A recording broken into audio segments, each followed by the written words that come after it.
Every night, when the golden stage lights dimmed and the curtains rose, Amal stepped onto the stage. She wasn't just an actress, she lived every role, poured her soul into every word, every movement. The theatre wasn't just a passion, it was her escape, her world. And in the audience, in a dimly lit corner, Iyad sat. He wasn't a theatre enthusiast, nor did he understand the intricacies of acting. Yet, something drew him back to that same seat every night. It wasn't the story, nor the performance, it was her. Amal had an irresistible presence, a radiant energy that filled the entire theatre. Iyad watched her eyes sparkle under the lights, listened to her voice tremble with emotion, and noticed how she smiled at the end of each show, as if personally thanking the audience. But he never spoke to her. Not after the first play, not after the 10th, not even after the 20th. He was just a silent admirer, a face in the crowd watching from afar.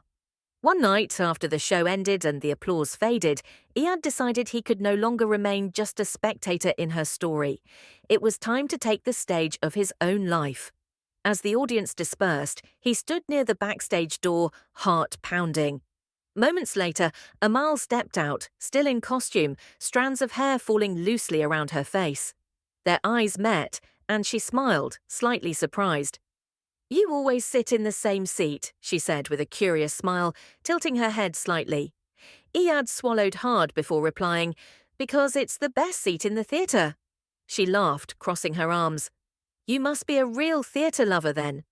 He looked at her deeply, then said in a quiet but sincere voice, "No, I just love watching you." Silence hung between them for a moment before her cheeks turned a soft shade of pink, and a warm smile played on her lips. "So, you finally decided to speak?" she whispered.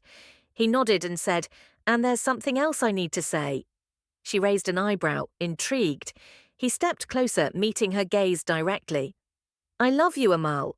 Her eyes widened slightly, as if hearing something she had unknowingly waited for. Then, with a gentle movement, she closed the distance between them and softly whispered, "I love you too, Iyad."